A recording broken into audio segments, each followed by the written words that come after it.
What's up, everybody? Welcome back to another episode of the Ben Thomas Show. Thanks for coming back. Today, guys, I'm going to unbox and review the InArt The Batman figure. Now, this is the standard version, but I've been waiting for 2.5 years for this guy.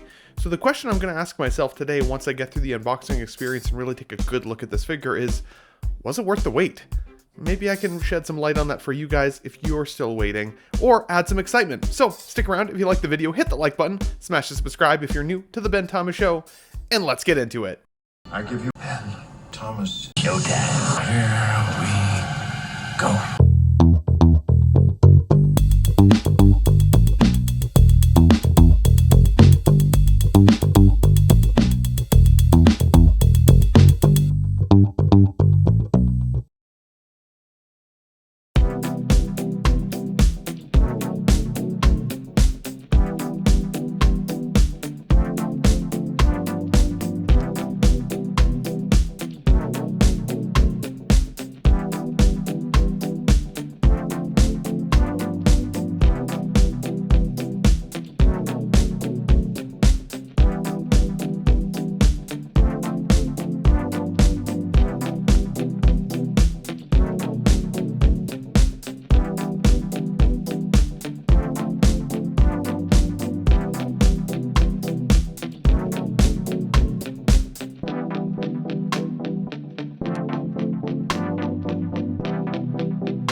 Okay, everybody, welcome back. So these are the three figures that I got for the Christmas holidays here, and it was voted by you folks that the Batman would be the first review that gets posted. Let's get Pattinson out of the box here. This is, of course, made by InArt. It is the standard edition, so I did get the sculpted hair, not the rooted hair. For me, that's okay. I think this looks just like Robert Pattinson coming out of the box right out of the gate here. Now, one of my chief complaints with this figure already is that freaking everything is covered in plastic, which I guess in terms of protection is a good thing, but in terms of an unboxing experience, it's a little wonky. I'll show you guys a little bit more later. This sculpt does look really good, though. I gotta give InArt credit where credit is due. It really does look like Pattinson. Now, one of my chief complaints with this figure throughout this whole video will be things falling off of it. The magnets at the wrist joints are a little weak. The gauntlets tend to just seem to push these things off like crazy. That drives me a little nuts, and I'm going to continue on with that theme a little bit throughout the video, because while this figure I do think is amazing, I definitely have some nitpicks. Now, the magnet seems fine on the chest piece here. This Batarang does come out of the chest. I've seen some reports where collectors are saying that it won't stay in. Mine does stay in for the most part, so that was a win. It feels cold to the touch, and it's pretty nice looking. It's nicely painted. I've got no complaints with this on my figure, at least in particular. The outfit itself is well tailored though as well. I love how tight it is to the body while not being so constrictive that you can't move it. And I'm going to show a little more posing later. Let's get this head sculpt out of the box, because this is the bat cowl look, of course. Ooh, those are a little bit sharp. Be careful on those. Ooh, yeah. So, okay, this looks pretty freaking awesome. Now, note where the neck is in the direction of the neck, because I took a ton of photos for this review before I realized that I was taking photos with the neck peg the wrong direction. So take note of that there. Now, the three different mouth plates I think are all really, really strong. My favorite is definitely the closed mouth, because I feel like he makes that mouth the most often. But this aggressive look I think looks pretty good, especially for action poses here. If you're posing him up to fight, if you're posing him up even just in an aggressive stance, I think it looks pretty good, or kind of getting ready for battle. I think it definitely looks pretty awesome. The open mouth is okay. I don't love this one that much. I think at an angle like this, it looks good, but at an angle like this, he looks kind of scared. So you gotta be careful with those angles when taking photos of your figures. But again, this stoic look, the mouth closed, I think is by far my favorite offering. Because you can even get iconic poses like this, where he's like looking up at the sky like he is at the end of the film, or that walking scene where he's walking up to the Penguin's vehicle after he's crashed it. I think that's awesome. Now, this is what I mean about plastic covering everything. Wow, did this thing take forever to get out of the plastic. And for what? To protect a hand? Like, Hot Toys has been making these for freaking years. I've never had one single paint scuff on any hand. Now up close though, it does look pretty nice. I would say check every handpiece to make sure your magnets are in there, because I've had a couple magnet issues over this review as well, and I'll show you guys those as well. But again, like, look at everything just absolutely covered in plastic. So we're gonna have to open everything to take a look at it. Now, I'm not gonna put every single accessory on this figure. There are other reviewers that are gonna do that for you. I wanted to kind of just show you the ways that I'm gonna display mine. This is that magnetic figure base, and I think that looks cool. I kind of thought maybe there was more to this bottom package, because there are 3 layers to this figure. Considering I got the standard version, it was a huge freaking box. Now look at the way they packed the cape in here though. Like, this is bonkers to me. It just like looks like shit. It's gonna have so many creases. We'll take a look when we get it out, but the figure base looks nice. I think it looks pretty sweet. I don't use figure bases typically in my display, but this does have the magnets in the base that can move around. They did learn their lesson from the Joker, so you can actually take this bottom plate off and slide the magnets around to your liking so that it fits a little bit better.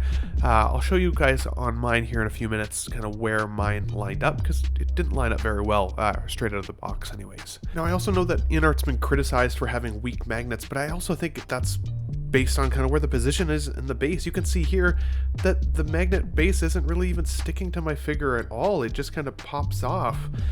And that's annoying to me, because obviously if you're going to have slightly more dynamic poses, you're very restricted then by where the magnets are. I don't understand why this wasn't just a magnetic plate so that you could literally stick your figure anywhere on this. Now, you see I pinched my figure's feet together.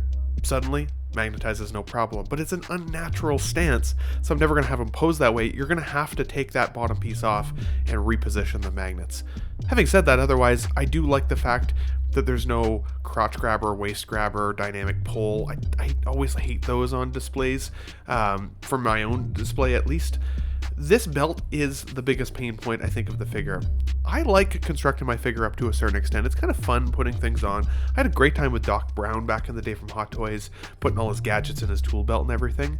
But man, they feel like they just kind of jammed this in the plastic, and it came all bunched up, and to be honest, even though they give you a beautiful instruction manual, it's not very detailed as to where everything actually goes or how you're supposed to put these things on.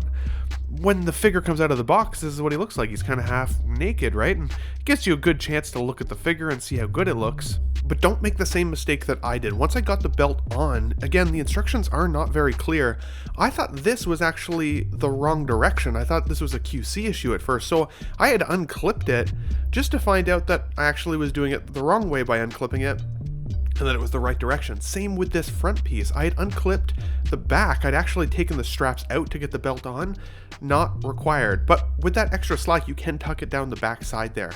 With this type of gun, it actually sticks into the holster on that side piece. So once you kind of get it in under the elastic piece here, which I'll show you in just a second, you can actually slot it in, which is pretty cool, and then the holster wraps the gun entirely with the Velcro sections. But this is where, again, I was a little bit confused, because this at first looked like it was the wrong direction until you figure out that you actually have to fold it. And I'll be honest, during this process, I broke a couple of the pouches, at least 2 of them, including the flashlight. The metal piece on the back popped off because I was futzing it so much trying to get the belt on that it put too much pressure on those pieces and they broke. Which, for this expensive of a figure, I find very frustrating. And while I'm at it, another issue I had with this figure is when I was swapping the head sculpt out for the cowl, that bottom piece there stuck in place. But the magnet came along with the head sculpt. It actually came unglued inside, and I needed to use needle nose pliers in order to get the magnet out so that I could put this head back on or swap it to the cowl. So once again, just a bit of a glue issue. Now, is that an InArt specific challenge? No, I wouldn't say so. I have issues with hot toy glue all the time too, so let's be honest there. But again, for the price of the figure, a couple pieces have already broke on me. Hand sculpts are just falling off. The grapple section of his gauntlet just keeps popping off, almost to the point where it feels like a bit of a missed opportunity that they didn't include like tweezers and some glue so that you could truly put this thing back together as it falls apart during the unboxing process. But does the figure make up for it? I'd say yes. The Pattinson likeness here once again is beautiful. I think the sculpts are painted wonderfully. I think the outfit is painted wonderfully. I think the tailoring is great. So I have a lot to love here. Even the empty cowl they give us here is interesting to me because it's got actually a bit of different weathering depending on how you look at it. So you got the sculpt on the figure, you can have him holding the mask, which is cool. You can see the differences in the paint applications and how it's weathered. It's weird to me that the one on the actual face looks a little bit more like leather in the front piece than it does on the secondary mask or cowl. So that's odd, but going back to pain points, one of the other issues I had was on the head, the Pattinson head, when you take the back hair off, it's actually really easy to move the eyes. They have the PERS or separate rolling eye system there, and so does the cowled face, but the way that the cowled face is constructed, you can't get your finger up there very easily to actually move those eyes around, and they don't give you a very good tool to actually do it either, so I found that really frustrating. Now, once again, going back to this cape, now that I've got it out of the plastic, I go back to that feeling of premium figure, right? Premium quality. Almost every Hot Toy figure I've ever had, the cape is either slotted through the back plastic so it doesn't get all folded and destroyed, or they've actually got it folded nicely under the foam, right? And this, they just kind of folded it and threw it in a bag of plastic, it feels like, and you can tell, look at the crease lines in this thing already. The material also doesn't feel very premium as a result. It kind of feels more like a windbreaker than anything else, and I just can't get past the freaking fold lines. Like, why would they have put it in the box this way for a premium offering? Is the weathering on the cape pretty good? Yeah. And there's a decent amount of wiring in it, so you can dynamically pose the cape, but one of my arguments there, or one of my frustrations, is also that they didn't include a drape cape in this box, which I think is a huge missed opportunity, especially if you're comparing this to a Hot Toys version, because why not try and beat your competition in art? Give us both looks. I don't want to have to go to another distributor for a drape cape, which is exactly what I'm going to end up doing here for this figure. Does it pose dynamically? Yes, and I think that looks cool, but I like both looks for my Batman. And this, because it's been folded and jammed in the box, to me looks like shit when you put it on the figure. It took a lot of futzing for me to be able to get this. And you see, things just keep falling off the belt, pieces, hands, feels like all of it just freaking falls off as you're putting it together. And that just drove me freaking bonkers trying to make this review for you guys. Some of these accessories are wonderful, don't get me wrong. I love the fact that they've given us all of these different cards. The writing inside the cards I think is fantastic. These look like shrunken replicas of what we saw in the film, but they also gave us a ton of them, and I'm like, why did you give us them all? Like, I'm probably only gonna use maybe the first card that we saw in the film, you know, He Lies Still card. Otherwise, I feel like the cards were a factor of the film, but not necessarily a standout piece. So, in order to maintain the value of this figure, I'm going to keep these in the box, in the plastic, because I don't think I'll ever use them again in terms of accessories. And because I didn't get the premium deluxe version or whatever the heck it was called, I didn't get even every accessory that was available for this guy, which is okay for me because a lot of these are going to stay in the box. The handcuffs are nice, but will probably stay in the box. This extension to the grappling hook I think is cool, and I'm glad they gave it to us, but I'm going to leave those in the plastic. I love that they gave us a few extra batarangs, and they feel really nice, and they're even at different angles, so you don't have to worry about, you know, breaking the piece by trying to fold them. They're already pre-done for you. I like that they give us these like collector cards in the box. It made me laugh when I saw a release date of August 15th, 2022, because it is now December of 2024 when I'm finally getting this figure in hand. So it doesn't really feel like that was the release date proper, but I get where they're coming from there, I guess, to a certain extent. Again, this stays in the box just for collectability. This is the 4th figure released by InArt, as you see there. They also give you a nice little card here. In the card, they give you kind of just a little brief overview of the figure itself, and, you know, a little bit of a blurb there in both Chinese as well as in English, which I appreciate. I'll let you pause the screen there if you want to be able to read this. I'm not going to read it to you guys. I thought it was a nice touch that they give you a flashlight that actually works. I think that's a really, really cool accessory. But overall, was this figure worth the wait? And that's the question that I posed in the description. I would say yes. It did take 2 years and 5 months from the time I ordered this to get it in hand. It's a beautiful figure. I love the likeness of Pattinson here. I think the Batman itself looks fantastic. The figure is great overall, don't get me wrong. I would say this is still a 9 out of 10. Some of the nitpicks I truly have with it, as good as those instructions look when you first take them out of the box, they're not descriptive enough. There needs to be more information there for people who have to build this figure, because even me, after all these years of collecting, I messed it up twice, and I still took photos of the figure with the neck in the wrong direction. Like, wild.